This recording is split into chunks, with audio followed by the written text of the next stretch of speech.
Good morning, welcome back to Leah's Leaves. Today I'm going to show off some of the pretty flowers that are starting to bloom. These are Jolly Jester marigolds that I planted in my tomato patch.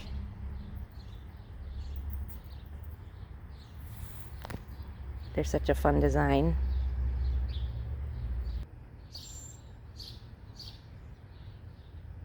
Deadheading these calendula seeds. They've dried so that I can save them and plant more calendula next year. We have some spent blooms. I need to deadhead more of this plant, but then I have a bunch that are emerging. This nasturtium is in the front corner of my tomato and pepper bed, just as a trap crop, but I haven't seen hardly any pest damage at all. No aphid problem this year, and it's still blooming. This is a Dwarf jewel mix nasturtium. It has yellow and orange blooms. Now they're not grown as a flower, but these cucumber vines produce beautiful little yellow blooms among their green foliage, and this one is taking over everything. It's very healthy. I've done some light pruning on it recently, but it's still producing plenty of fruit. I get another couple weeks of harvest off of it. Over here, something else is flowering that's exciting. These are my lettuces. I'm deliberately letting them flower so that I can collect seeds from them as well. Look how pretty that is. This is a red romaine lettuce called Solar Flare, and it's producing these beautiful yellow blooms. It's really pretty. There's a little happy bug. Oh, he got scared off. The Johnny Jump Ups, they're just popping up all over the place. They took forever to germinate. I have them planted here in a raised bed. They were supposed to take up the front row, or a corner of the front. And when they didn't germinate, I planted radishes around them, and now they're everywhere. But they're super fun. These are edible flowers as well.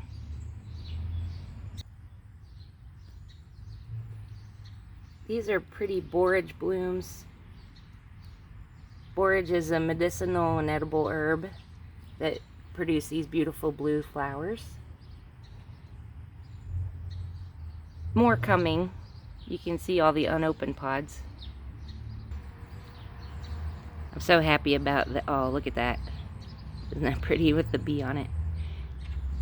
I planted lots of Blackeyed Susans and Rudbeckia varieties. They're all related to each other. But I think the variegation on these is gorgeous. These are right out in front of my house. A nice pop of cheery yellow to people who pass by. This is a first for me. These are Nicotiana. It's a type of tobacco plant, and they produce the most delightful, subtle fragrance. And on a warm, humid night, which we have plenty of this time of year, the fragrance comes right up onto the porch while we're sitting in our comfortable chairs enjoying the evening. I wish you could smell that. We need smell-o-vision, people. Where's my smell-o-vision? This was another slow grower, but here they are popping like crazy. This is Strawberry Fields Gomphrena. I got these seeds from Park Seeds. I started them in a winter sown jug, and then I started some others in a seed tray. And what you're seeing here are both. They took a while to grow, but now they're really popping and they're beautiful. And these are beautiful fresh plants, but they're also beautiful in dried flower arrangements.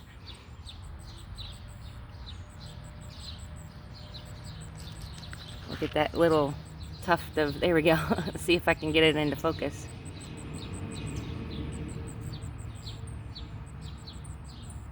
Little tuft of red. Isn't that pretty?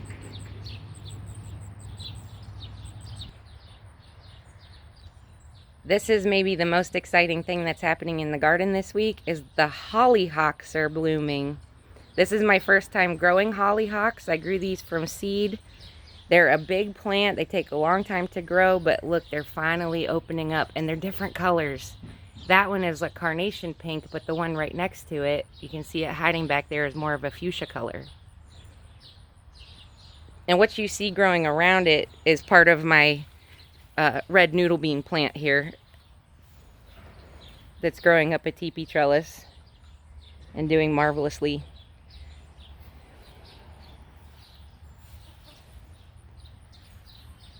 And over here, more nasturtium on the bottom. And then right above it, more of those beautiful Jolly Jester marigolds. And right above it, a whole field of cosmos.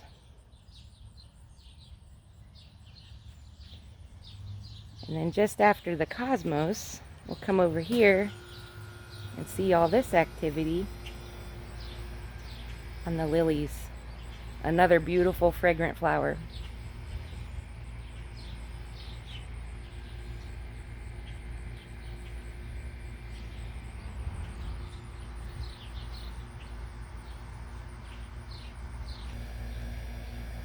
Hydrangea. I have a few of these this year. Some of them are very young. This one was the more established one. And I did add acidifier at the beginning of the season, at the end of last season, but it didn't turn blue yet. But that's okay. I still like this color too. And then right next to it are some double daylilies. They're fantastic.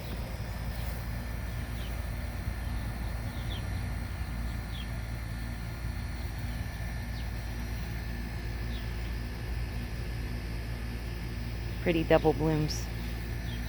This field was popping the other day, but I didn't get out here in time with my camera before it rained that day.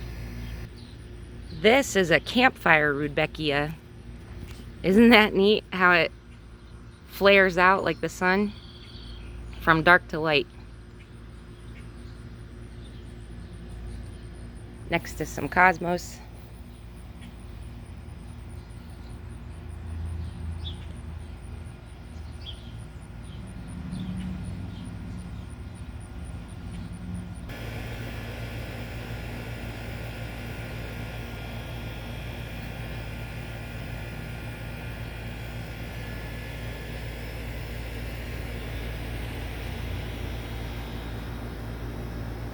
This shrub still has some life in it, but it's past its peak at this point. Still very pretty, and the pollinators love it. I was hoping to catch an okra blossom. There's one forming there, but it's not open today. And the others that I saw 2 days ago are now okra. So I have some okra to harvest.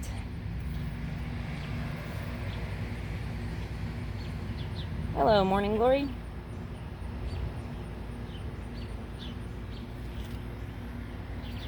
Blooming in the middle of my corn patch. The last blooms I'll show you aren't my favorite. This is mint that grows out of the rocks outside my front door, but look at all this activity.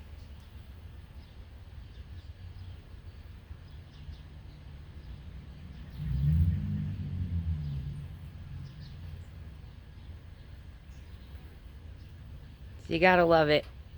If the pollinators love it, you gotta love it. And a bonus bloom, just over here on my front steps, or back steps, excuse me, is the geranium and this dragon wing begonia that I wintered over for the first time. It's popping beautifully. Beautiful flushes of color. Both of those got wintered over. I've never done that before, and I was really happy that I succeeded. Anyway, I hope you've enjoyed these flowers. Let me know in the comments below what your favorite ones are or were, what you're growing this year, what you'd like to try. Maybe some you've never seen before, maybe some you'd like to recommend for me to try sometime. Thanks for watching. I'm learning a lot. I'm sharing it here. I hope you'll come grow with me. Bye.